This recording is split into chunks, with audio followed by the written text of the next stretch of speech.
A black CEO was asked to leave his daughter's awards ceremony, then his team changed the entire event. The morning sun cast long shadows across the pristine grounds of Westfield Academy as Caleb Bennett adjusted his charcoal gray Armani suit one final time. At 42, he carried himself with the quiet confidence that came from building a tech empire from scratch. His company, Novatech Solutions, now ranked among the Fortune 500's most innovative firms. But today wasn't about quarterly reports or board meetings. Today was about Maya. His daughter's Academic Excellence Award ceremony was scheduled to begin in 30 minutes, and Caleb had arrived early, as was his habit. Success in business had taught him that punctuality wasn't just courtesy, it was respect. And Maya deserved all the respect in the world. The black Tesla Model S purred to a stop directly in front of Westfield Academy's imposing brick facade. Through the tinted windows, Caleb could see maintenance crews arranging chairs in the courtyard while teachers hurried back and forth with clipboards and decorations. The scene filled him with pride. His little girl, though at 16, she'd probably roll her eyes at being called that, had worked incredibly hard for this moment. Maya Bennett wasn't just another student at this exclusive private school.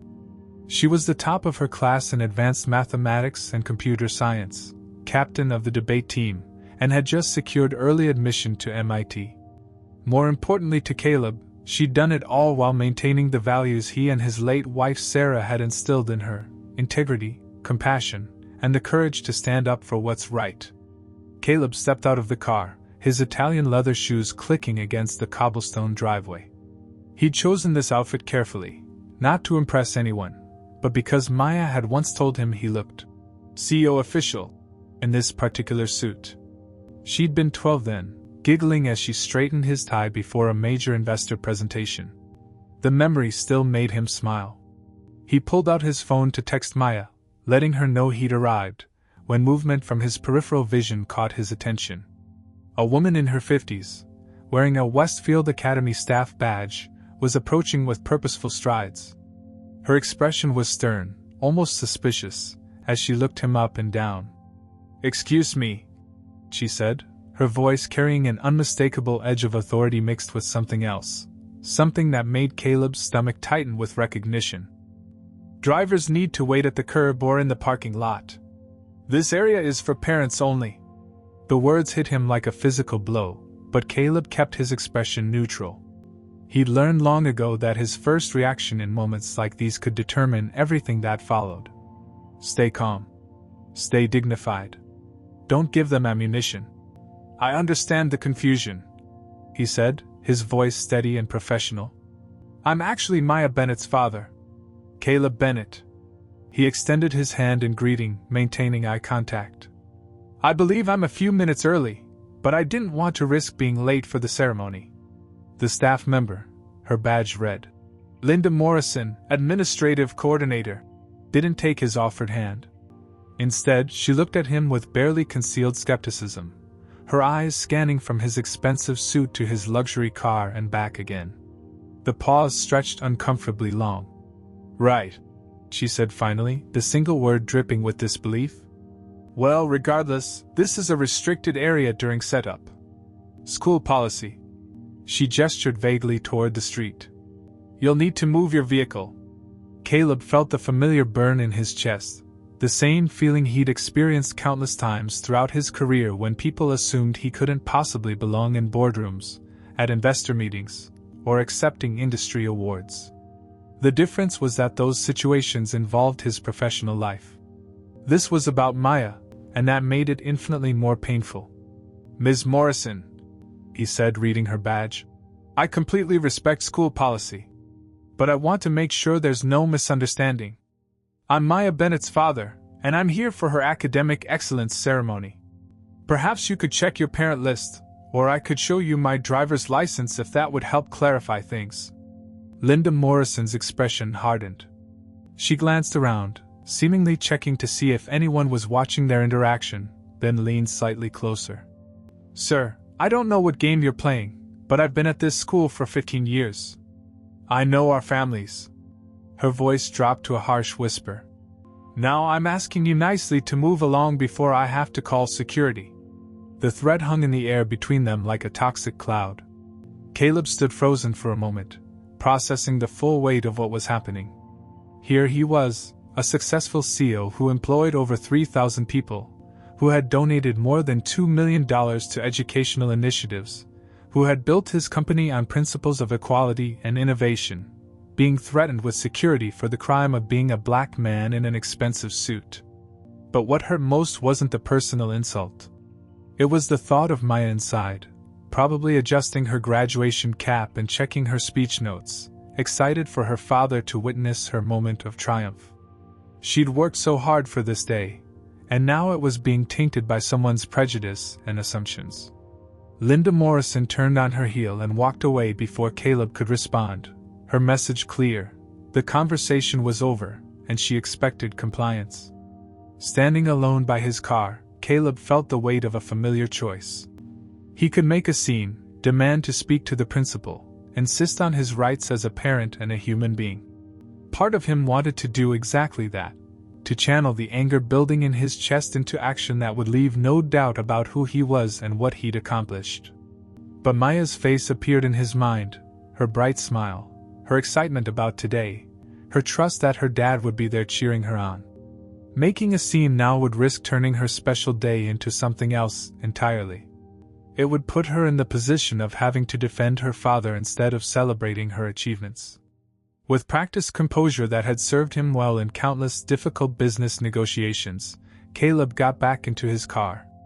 But as he drove toward the parking lot, his jaw clenched with the effort of containing his emotions. Through his rearview mirror, he watched Linda Morrison speaking animatedly to another staff member, both of them looking in his direction. His phone buzzed with a text from Maya. "Dad! Can't wait for you to see me get my award. Are you here yet? Red heart." Caleb stared at the message for a long moment, his thumb hovering over the keyboard.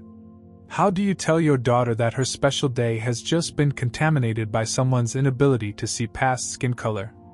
How do you explain that her father, a man she looked up to, a man who had built an empire through intelligence and determination, had just been treated like a criminal for showing up to support her? Instead, he typed back, "Just parked, sweetheart. So proud of you. Break a leg up there. Red heart."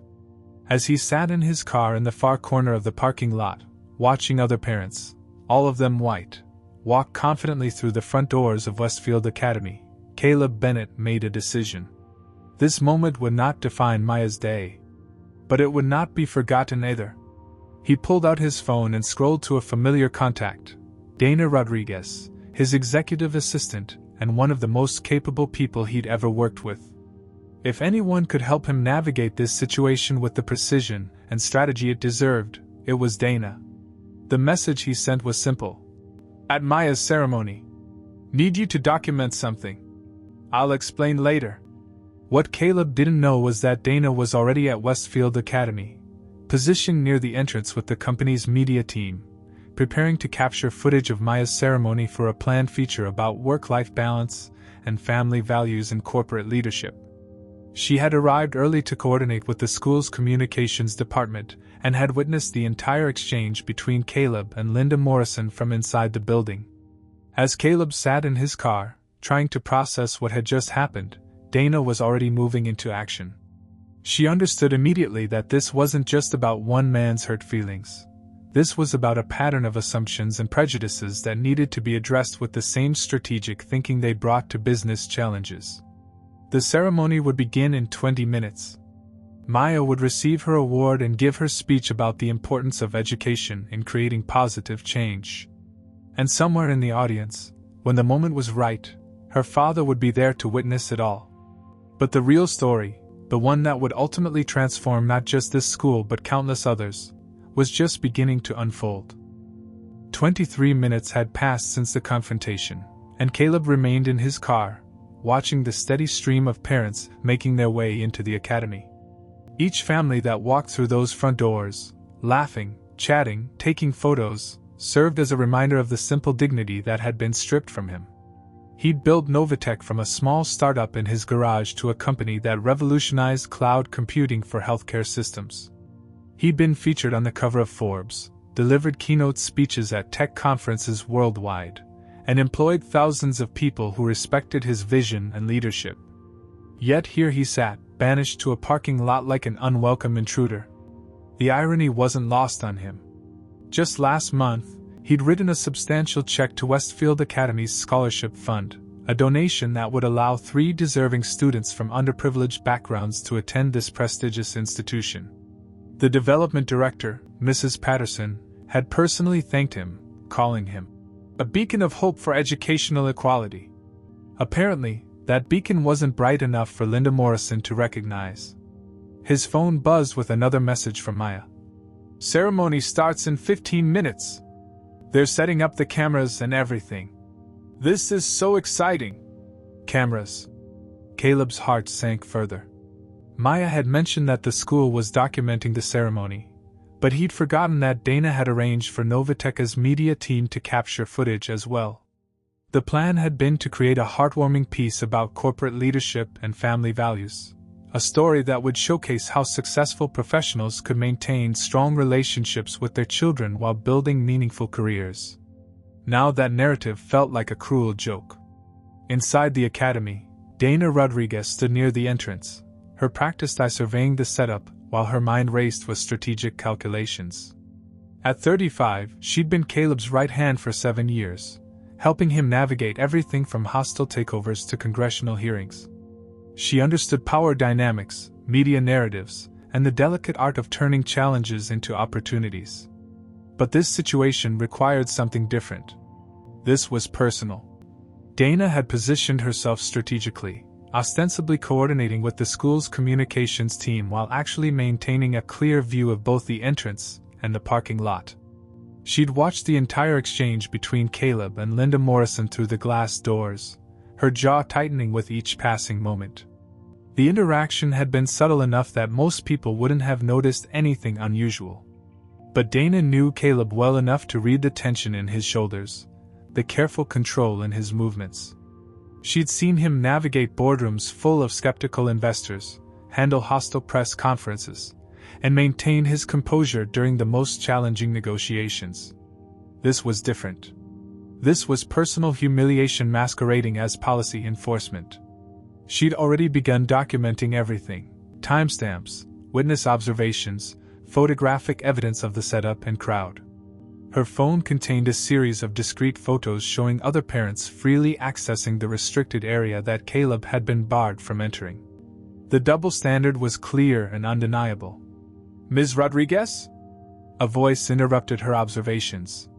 She turned to see David Chin, Westfield's communications director, approaching with his tablet. "I wanted to confirm the shooting schedule for your media team. We're planning to capture some behind-the-scenes footage of the students preparing, then transition to the ceremony itself." "That sounds perfect," Dana replied, maintaining her professional demeanor while her mind worked through the implications. "We're particularly interested in showcasing the family dynamics. You know, the pride parents feel watching their children achieve academic excellence." David nodded enthusiastically. "Absolutely. We have several families who've agreed to participate. It's going to be a beautiful piece about our school community." Community. The word echoed in Dana's mind with bitter irony. What kind of community excludes a parent based on assumptions and prejudices? As David walked away, Dana noticed Linda Morrison emerging from the building, speaking in hushed tones with 2 security guards. The trio looked toward the parking lot, and Dana felt her stomach drop. They were planning something, and she was certain it involved Caleb. Her phone buzzed with a text from Caleb. "Can you check on Maya? Make sure she knows I'm here, even if I'm not exactly where I plan to be." The message broke Dana's heart. Here was a man who'd overcome countless obstacles to build something meaningful, who'd dedicated his success to creating opportunities for others, reduced to asking his assistant to reassure his daughter that he hadn't abandoned her. This wasn't just about one incident of racial profiling. This was about a pattern of assumptions that talented, successful people of color face daily, the constant need to prove their right to exist in spaces that others took for granted. Dana made her way to the student preparation area, where she found Maya adjusting her graduation cap in front of a mirror. The 16-year-old looked radiant, her face glowing with excitement and anticipation. "Maya!" Dana called out, approaching with a warm smile. "Your dad wanted me to tell you he's here and incredibly proud of you." Maya's face lit up even brighter. "Is he getting good pictures? I know he's been looking forward to this ceremony for weeks. He's capturing everything," Dana assured her, which was true in more ways than Maya could understand. "You know how he is, he wants to make sure every moment is perfect." "He's the best," Maya said, her voice filled with genuine affection. "Sometimes I think he's more excited about my achievements than I am. He always says that watching me succeed is better than any business deal he's ever closed." Dana felt a lump forming in her throat. Maya's innocent joy, her complete trust that her father would be there to witness her moment of triumph, made the situation even more heartbreaking. This young woman had no idea that her special day was being tainted by someone's inability to see past her father's skin color. As Maya returned to her preparations, Dana stepped outside and sent a carefully worded text to her contacts at Novateca's media team. "Change of plans. We're capturing a different story today. Stay ready for my signal." She looked toward the parking lot, where Caleb sat in his car, still maintaining his dignity despite the humiliation. In 15 minutes, Maya would take the stage to receive her award. She would scan the audience, looking for her father's proud face, expecting to see him in the front row where he belonged. Dana made a decision. She pulled out her phone and sent a message to the school's principal, Dr. Margaret Thornton. "Dr. Thornton, this is Dana Rodriguez from Novatech. I need to speak with you immediately about a situation involving one of your students' parents. It's urgent." The ceremony was about to begin, and Maya Bennett deserved to have her father there to witness her moment of triumph. But more than that, this moment was about to become something much larger, a catalyst for change that would ripple far beyond the walls of Westfield Academy. The real story was just beginning. Dr. Margaret Thornton's office phone rang just as she was applying the final touches of lipstick before the ceremony.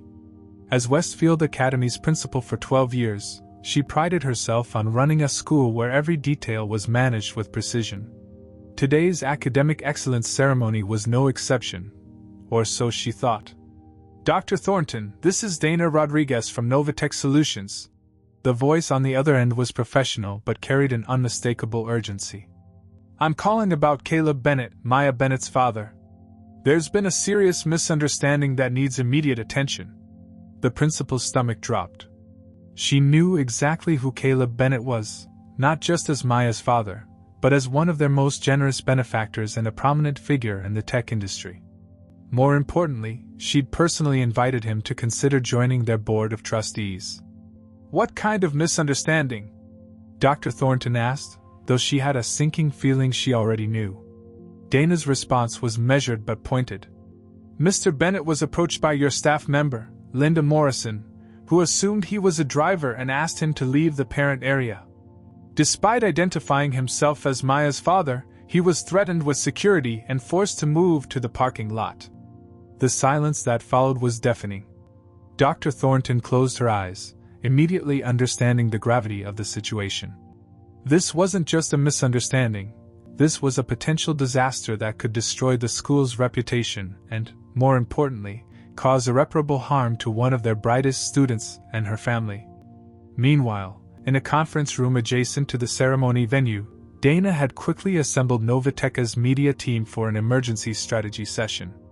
The team included Marcus Williams, their head of corporate communications, Sarah Kim, their social media strategist, and James Peterson, their documentary filmmaker who had been scheduled to capture the heartwarming family story. "We have a situation," Dana began, her voice steady despite the anger burning in her chest. "What was supposed to be a celebration of Maya Bennett's achievements has turned into something else entirely." She quickly briefed the team on what had transpired, watching their expressions shift from confusion to disbelief to determination. These weren't just employees. They were people who had worked closely with Caleb for years, who had seen him mentor young professionals, champion diversity initiatives, and use his platform to create positive change. Marcus spoke first, his 20 years of crisis management experience evident in his calm demeanor. "We have two priorities here. First, we make sure Maya's ceremony isn't disrupted. Second, we document this properly so it becomes a teachable moment rather than just another incident that gets buried. Sarah nodded, already pulling up her laptop. The optics are clear. We have one of the most successful black CEOs in tech being profiled at his daughter's school. This isn't just about Caleb, this represents something much larger. James, who had been quietly reviewing the footage he'd already captured, looked up with a grim expression. I have everything on camera. The setup, the other parents walking freely through the restricted area, Linda Morrison's conversation with security. The visual evidence is undeniable. Dana felt a surge of both pride and determination. This was why she loved working with this team. They understood that corporate responsibility meant more than profit margins and quarterly reports. They understood that moments like these were opportunities to create real change. Here's what we're going to do, Dana said, her strategic mind now in full gear. We're not going to name names or shame anyone publicly. That's not who we are, and it's not what Caleb would want. Instead, we're going to tell a story about resilience, dignity, and the importance of examining our unconscious biases. The plan they developed in the next 10 minutes was both elegant and powerful. Rather than creating a confrontational expose, they would craft a narrative that honored Maya's achievement, while gently illuminating the subtle prejudices that still existed in 2024. James would continue filming, but with a new focus, capturing the contrast between the celebration inside and the reality outside. Sarah would prepare a social media strategy that emphasized education over accusation. Marcus would handle any potential media inquiries with messages focused on growth and learning rather than conflict. But first, they had to ensure that Caleb was present for his daughter's moment of triumph. Dana's phone buzzed with a response from Dr. Thornton. I'm mortified. I'm personally coming to escort Mr. Bennett inside immediately. This is unacceptable and will be addressed. Looks like we have movement, Dana announced to the team, reading the message aloud. Dr. Thornton is going to handle the immediate situation. Marcus leaned back in his chair, his expression thoughtful. You know, this could actually become something really powerful. Not as a revenge story, but as a case study in how to handle discrimination with grace and strategic thinking. Sarah was already sketching out social media graphics on her tablet. We position this as turning moments of pain into opportunities for growth. We let Caleb's response speak louder than the original incident. James nodded enthusiastically. And we have Maya as the centerpiece, a brilliant young woman whose father faced prejudice but refused to let it diminish her moment. It's actually a beautiful story about the strength of family and the power of dignity. As the team finalized their approach, Dana felt a profound sense of purpose. This wasn't just damage control. This was an opportunity to create something meaningful from something painful.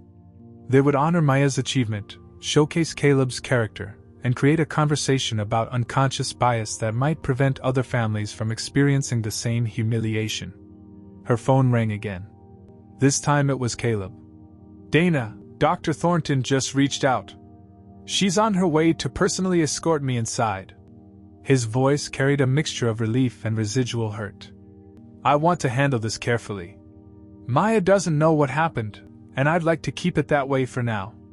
Understood, Dana replied. We've got a plan that honors Maya's day while addressing the bigger picture. Trust me on this one. As she hung up, Dana looked around the room at her colleagues. People who understood that success meant nothing if it wasn't used to lift others up. In 15 minutes, Maya Bennett would receive her award with her father watching proudly from the audience. But the real story, the one that would ultimately reach thousands of people and spark important conversations, was just beginning to take shape. The ceremony was about to start, and they were ready. Dr. Thornton's heels clicked urgently against the cobblestone as she made her way across the parking lot, her face flushed with embarrassment and determination. She spotted Caleb's Tesla immediately and approached with the kind of purposeful stride that had earned her respect in educational circles for over 2 decades. Caleb watched her approach through his rearview mirror, recognizing her immediately from their previous meetings about the scholarship fund. Dr. Thornton had always struck him as a thoughtful, progressive educator who genuinely cared about creating opportunities for all students, which made the current situation even more disappointing. "Mr. Bennett," she said as he rolled down his window, her voice heavy with sincere regret. "I am deeply, profoundly sorry. What happened here today is completely unacceptable and goes against everything our school stands for." Caleb studied her face, seeing genuine remorse rather than the damage control he'd expected. "Dr. Thornton, I appreciate you coming out here personally. But right now, my only concern is making sure Maya doesn't know about this. Her ceremony starts in 10 minutes. "Absolutely." The principal nodded vigorously. "Would you allow me to personally escort you inside? You belong in the front row, where any parent should be for their child's moment of recognition." As they walked toward the building, Dr. Thornton continued in hushed tones. "I want you to know that this incident will be thoroughly investigated. Ms. Morrison's actions don't represent our values, and there will be consequences." Caleb appreciated her words, but his focus had shifted entirely to Maya. Through the glass doors, he could see students lined up in their caps and gowns, Maya among them, radiant with excitement. She was adjusting her valedictorian cord and scanning the audience, undoubtedly looking for him. Inside the auditorium, the atmosphere was electric with anticipation. Parents held phones and cameras ready, proud smiles illuminating their faces as they prepared to capture their children's achievements. Caleb took his assigned seat in the third row, trying to shake off the lingering effects of the parking lot encounter. But something felt different. His usual pre-ceremony excitement was tempered by a tight feeling in his chest, a residual tension that he couldn't quite release. He forced a smile and waved when Maya spotted him from the student section, but even from across the room, she seemed to sense something was amiss. The ceremony began with the school's traditional processional, followed by Dr. Thornton's opening remarks about excellence, perseverance, and the bright futures awaiting these exceptional students.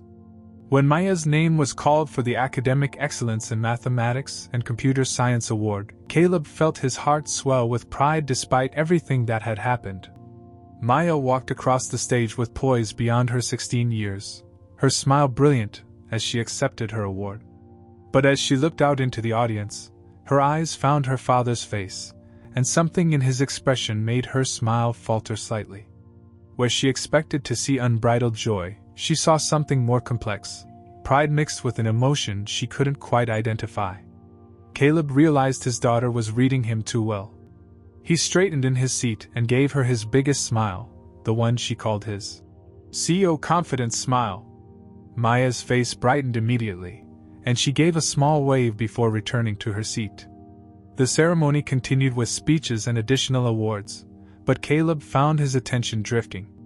He kept thinking about the conversation in the parking lot, about Linda Morrison's assumptions, about the casual way his parental rights had been dismissed. More troubling was the realization that Maya would inevitably face similar assumptions as she moved through the world, that people might look at her achievements and wonder if she truly belonged, if she'd earned her place through merit or something else. When the ceremony concluded and families began mingling in the reception area, Maya rushed over to her father, practically glowing with excitement. "Dad, did you see my speech about using technology to solve educational inequality? I think it went really well." She hugged him tightly, and for a moment, all the tension from earlier melted away. "You were absolutely brilliant, sweetheart," Caleb said, holding her close. "I'm so incredibly proud of you." But Maya was perceptive, just like her mother had been. She pulled back and studied his face with those intelligent eyes that missed nothing. "Dad, you look, I don't know, sad? During my speech, you had this weird expression. Did something happen?"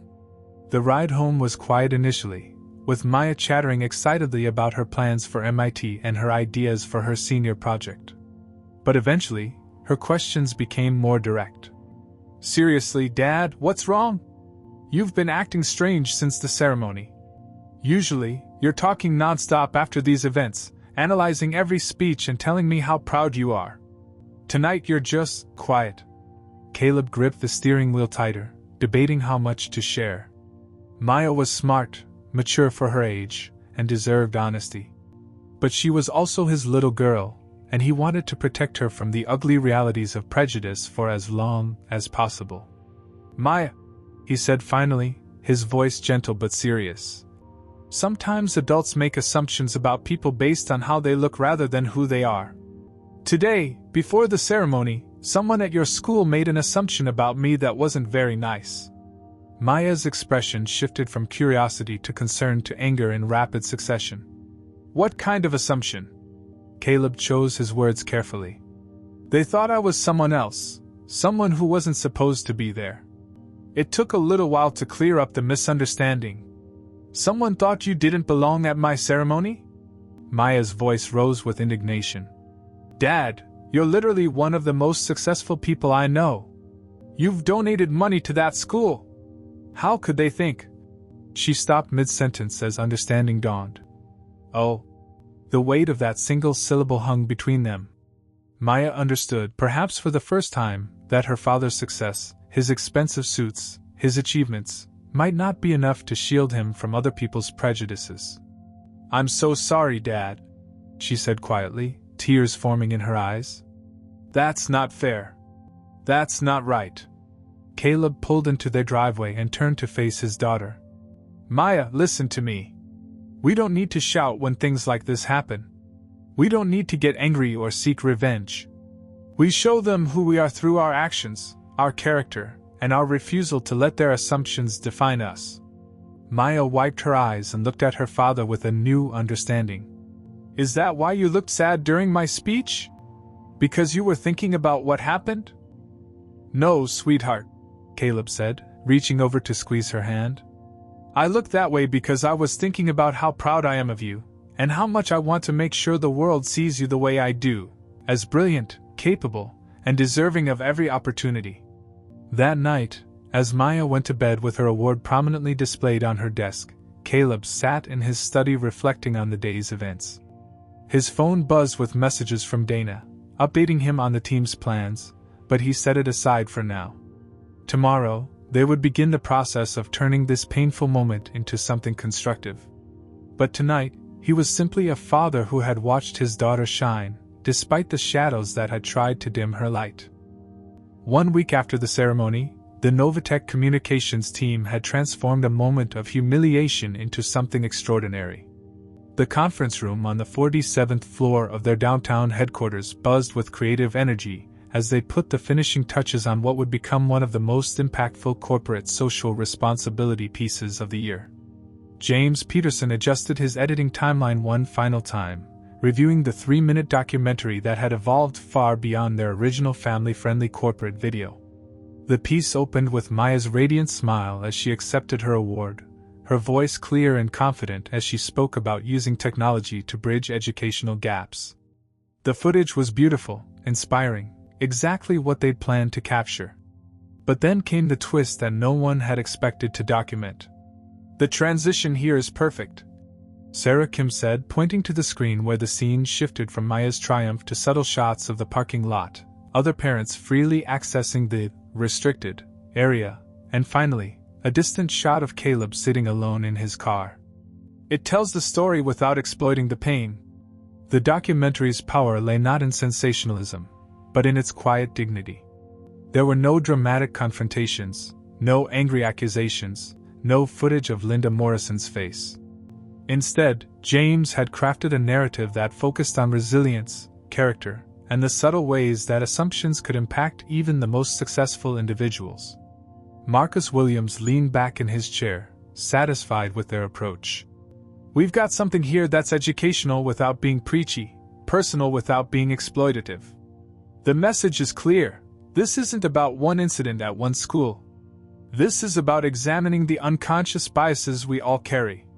The centerpiece of the video was Caleb's interview, recorded 2 days after the ceremony in his office overlooking the city skyline. His words were measured, thoughtful, free of bitterness despite the obvious hurt in his eyes. "Success in business teaches you many things," he said to the camera, his voice steady but emotional. "But it doesn't insulate you from assumptions people make based on your appearance. What matters isn't whether these moments happen, they will. What matters is how we respond to them, and what we choose to do with the experience." Maya appeared next, poised and articulate as she spoke about her father's character. My dad always taught me that strength isn't about proving you belong in a space. It's about changing that space for the people who come after you. When someone assumes you don't belong, you don't need to shout. You show them who you are through your actions. The video's climactic moment featured footage from Maya's ceremony intercut with quiet scenes of Caleb in the parking lot, creating a powerful visual metaphor about exclusion and belonging. But rather than ending on that note of division, James had chosen to close with Maya's acceptance speech, her words about using technology to create educational opportunities serving as a bridge between the personal pain and the larger purpose. We can change the room without raising our voice. Caleb's final words echoed over shots of father and daughter walking together. By showing up, staying calm, and never backing down from who we are. Dana Rodriguez watched the final cut with tears in her eyes. This is exactly what we needed. It honors their experience while creating space for dialogue. The rollout strategy they developed was as carefully crafted as the video itself. Rather than releasing it with fanfare, they would debut it quietly on Novateka's social media channels with a simple caption. Sometimes the most powerful lessons come from the most unexpected moments. A reflection on assumptions, dignity, and the strength found in staying true to yourself. Within hours of the video's release, something remarkable began to happen. The comments section filled not with outrage or calls for boycotts, but with personal stories. Teachers shared experiences of their own unconscious biases. Parents described moments when they made assumptions about other families. Students of color talked about feeling invisible in spaces where they belong. The video was shared by education leaders, diversity advocates, and corporate executives who saw in Caleb's response a model for handling discrimination with grace and strategic purpose. #ChangeTheRoom began trending, with people sharing stories of quiet strength and dignified responses to prejudice. But the most unexpected response came from Westfield Academy itself. Dr. Thornton called Caleb personally after watching the video. "Mr. Bennett," she said, her voice thick with emotion, "I want to thank you for the way you've handled this situation. Your video has sparked conversations on our campus that we should have been having long ago." She went on to explain that the school board had voted unanimously to implement comprehensive unconscious bias training for all staff members. They were also establishing a new position, Director of Inclusive Excellence, to ensure that every family felt welcomed and valued. "We'd like to invite you to help design these programs," Dr. Thornton continued. "Your expertise in organizational change, combined with your personal experience, could help us become the kind of institution we've always claimed to be." Maya, who had been listening to her father's side of the conversation, grinned widely when he hung up the phone. "So they want you to help fix the problem?" "They want us to help fix the problem," Caleb corrected, emphasizing the plural. "Your voice in that video was just as powerful as mine. Maybe more so." The video's impact extended far beyond Westfield Academy. Other schools began reaching out to Novatech, asking for guidance on implementing similar training programs. Corporate leaders started conversations about the subtle barriers that existed in their own organizations. Parents began examining their own assumptions about who belonged in various spaces. 3 weeks after the video's release, it had been viewed over 2 million times and featured in educational journals, diversity training programs, and corporate leadership seminars. What had started as a moment of personal humiliation had become a catalyst for systemic change. But for Caleb, the most meaningful response came in a handwritten letter from a young black father in Chicago. "Mr. Bennett, your video helped me understand how to talk to my son about these situations. Thank you for showing us that dignity and strategy can be more powerful than anger. You've given us a roadmap." As Caleb filed the letter away with dozens of others like it, he realized that Maya had been right all along. Sometimes the strongest way to speak was simply to be seen, and to use that visibility to light the way for others. 3 months later, the late spring sun cast golden light across Westfield Academy's transformed campus as families gathered for the school's annual end-of-year excellence celebration. The event had been reimagined from a traditional awards ceremony into something more meaningful, a showcase of student achievements combined with a celebration of the diverse community they were actively building. Maya Bennett stood at the podium in the main auditorium, no longer just a recipient of awards but now the student co-host of the entire event. At 16, she carried herself with the same quiet confidence that had made her father successful, but with a wisdom that seemed beyond her years. "Welcome, families, faculty, and friends," Maya began, her voice clear and strong as it carried across the packed auditorium. "Tonight, we celebrate not just academic achievement, but the growth that comes when we challenge ourselves to see beyond assumptions and embrace the full spectrum of excellence in our community." In the front row, Caleb watched his daughter with a mixture of pride and amazement. The transformation in both Maya and the school over the past 3 months had been remarkable. What had started as a painful moment of exclusion had evolved into a genuine commitment to change that affected every aspect of Westfield Academy's culture. Dr. Thornton approached the podium next, her demeanor reflecting the institutional growth she'd led since that difficult day in February.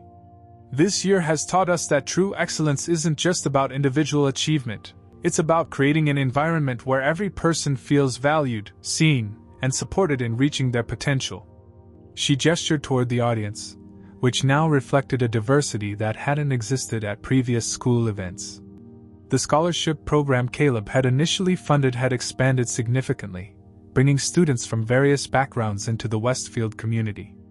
More importantly, the school had implemented comprehensive bias training for all staff and established peer mentorship programs that bridged economic and cultural divides. Tonight, we're honored to have our keynote speaker, a leader who demonstrated that the most powerful response to adversity is not anger, but action.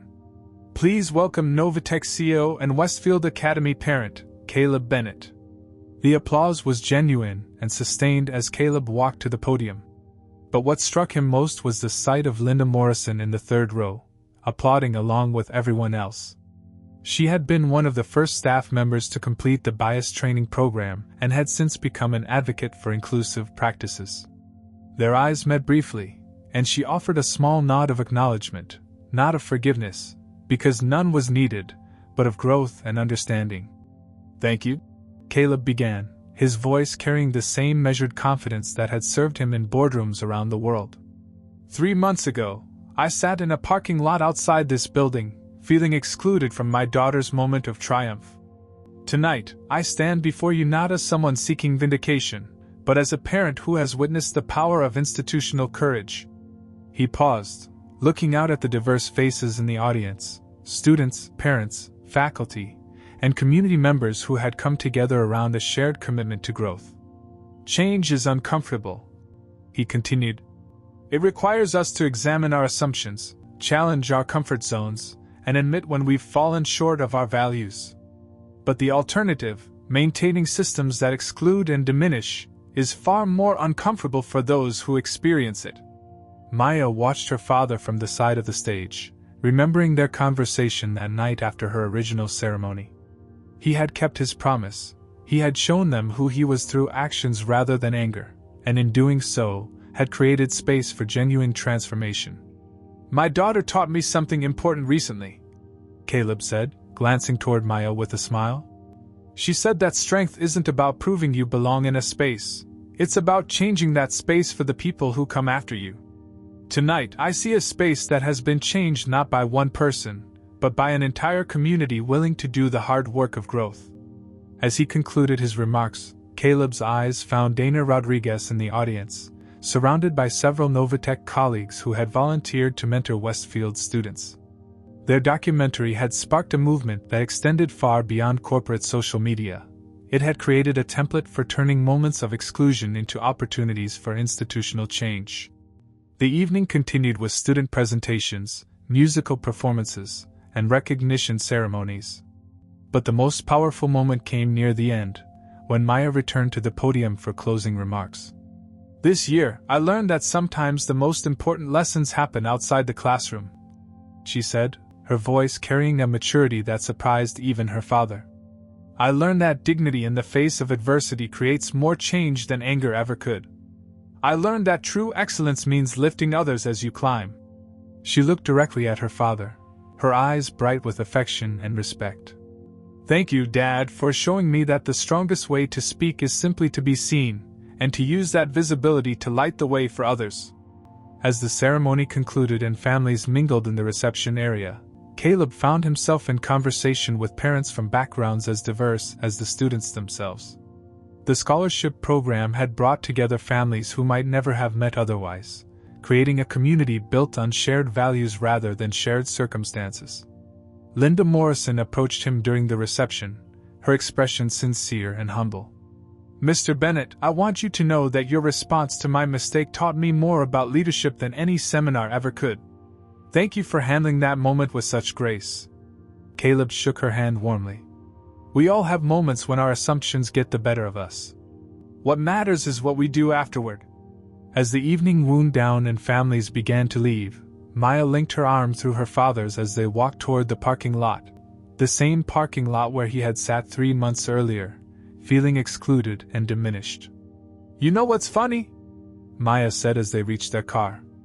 "I think that parking lot conversation was exactly what needed to happen. Not because you deserve to be treated that way, but because your response showed everyone what real leadership looks like." Caleb looked back at Westfield Academy, its windows glowing warmly in the evening light, filled with families from every corner of their community. "Sometimes the strongest way to speak," he said, echoing her words from earlier, "is simply to be seen." As they drove home together, both father and daughter understood that they had been part of something larger than themselves, a quiet revolution that proved change was possible when dignity met determination, and when individuals chose growth over grievance. The real transformation wasn't in the policies or programs that had been implemented. It was in the hearts and minds of everyone who had chosen to see this moment not as an ending, but as a beginning.